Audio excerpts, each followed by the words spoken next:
Esta aula trata dos 4 tipos de sinistros mais comuns em veleiros. Além de apresentá-los, eu vou procurar fazer uma breve análise das causas e formas de prevenir ou minimizar os danos. Se você navega com frequência, é bem importante que você assista essa aula.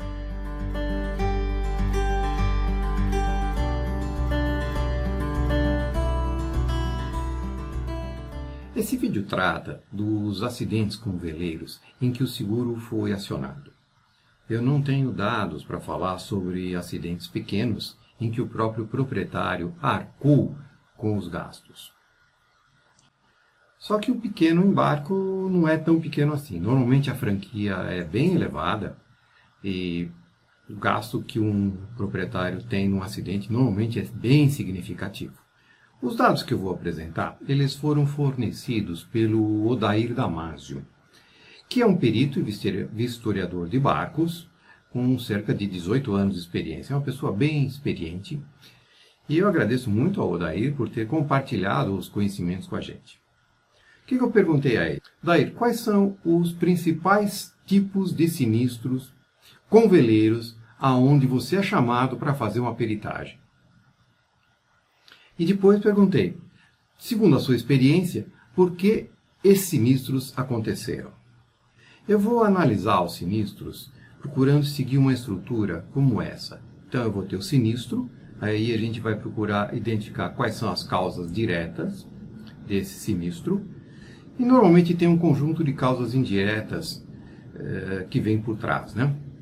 E também vou estar comentando a respeito do atenuador. O que é o atenuador? É aquilo que, se o barco tiver à disposição, o acidente vai ser menor ou vai ter consequências menos graves.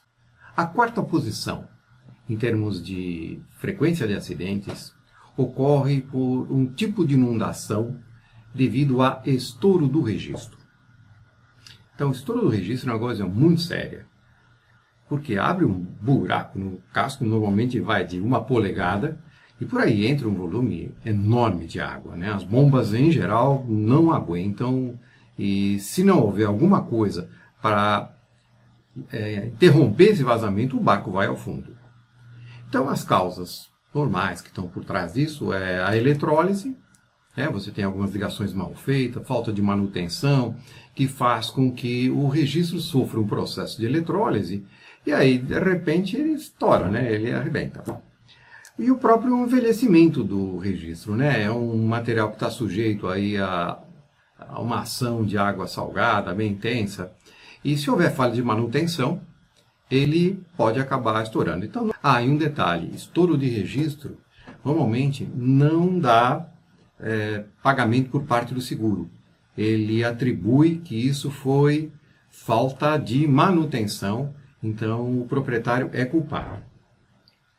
Quais seriam os atenuadores no caso desse tipo de acidente?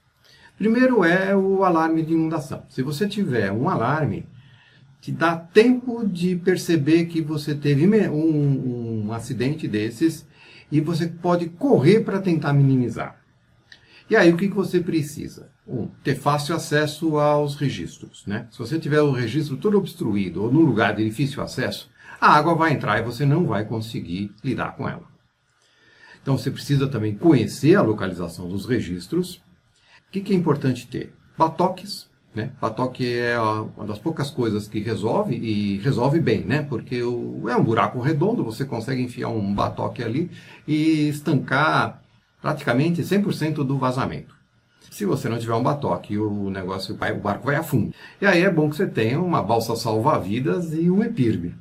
O terceiro tipo de acidente é também uma inundação, só que devido à bomba que não atuou. Então você tem uma combinação de um vazamento qualquer junto com uma bomba que não foi acionada. Então, quais são as causas, né, indiretas que colaboram com isso?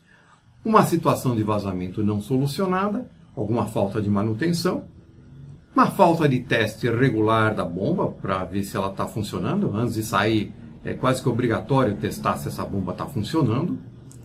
É a bomba ligada através de um disjuntor. Em vez dela ser ligada direto na bateria, você coloca um disjuntor e esse disjuntor desarma. e você não percebe. E a outra é realmente a bomba desligada, né? A pessoa esqueceu essa bomba desligada.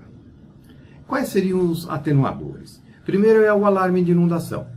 Se você não tiver um alarme, você não percebe que a bomba não ligou, a não ser quando já atingiu um determinado nível que você quase não consegue mais lidar com a inundação. Outra é ter no mínimo 2 bombas de porão e ter bombas ligadas direto com a bateria para reduza pelo menos essa probabilidade do disjuntor desarmar. Os outros atenuadores, obviamente, são, no caso de um afundamento do barco, balsa salva-vidas e EPIRB. A segunda causa de maior acidente é a queda de mastro. Parece brincadeira, mas é um negócio bastante sério, né?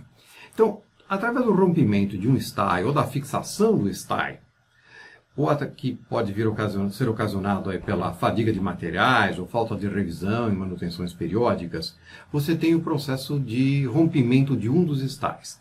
Se isso acontecer, e essas fotos aqui mostram uma experiência, né, de rompimento de um stay, para ver que no prazo aí de 1,5 segundos o mastro já vem abaixo. Aí você não consegue fazer mais nada, né? Na hora que rompeu, não consegue se fazer mais nada. Então, o único atenuador que você pode ter é um alicate corta-cabo para você conseguir pelo menos se movimentar no barco e conduzir ele até um lugar seguro. E em primeiro lugar de acidentes, o que nós temos é batimento de quilha. É o barco vir navegando e atropelar uma laje, uma pedra, na altura da quilha. E isso é bastante comum. Poxa, mas como é que pode ser comum numa situação com tantos equipamentos que a gente tem hoje em dia? É difícil de entender, né? Mas acontece. Então eu atribuo isso, em primeiro lugar, a erros de navegação. A pessoa se distrai, ela se distrai porque ela está cansada, ela bebeu alguma coisa ou ela está conversando. A outra é a pessoa confiar demais nas cartas náuticas. A gente tem diversas falhas nas cartas náuticas. Só em Paraty eu conheço algumas delas, que são lá perto na entrada do Jurumirim, lá na Praia do Engenho, há uma laje. Essa laje não está bem sinalizada e é um lugar que você imagina que não tem pedra nenhuma. Então é frequente barcos baterem nessa laje. Nós temos uma outra laje bem perigosa lá do lado da Ilha do Cedro. Essa laje, a carta diz que ela está a 3 metros de profundidade, mas ela, na verdade, na maré baixa, aparece a pedra. Aí nós temos mais uma laje não demarcada lá na frente da Ilha da Cutia. Quem tem Navionics no celular atualizado mostra essa marcação, mas quem navega só pelas cartas não vê essa laje. E essa é uma laje bem perigosa, uma laje bem grande, é boa de pescar, inclusive, né? E tem uma outra laje bem em frente à Telma. As pessoas não se dão conta. E eu já vi veleiros passando ali como se não existisse laje e ficando só rezando do tipo, puta, que o cara não bata, que não bata. Nossa, ele passou, tá? Porque o pessoal às vezes não presta atenção que essa laje existe. Bom, é isso. Então espero ter ajudado a tornar sua navegação mais segura. Bons ventos!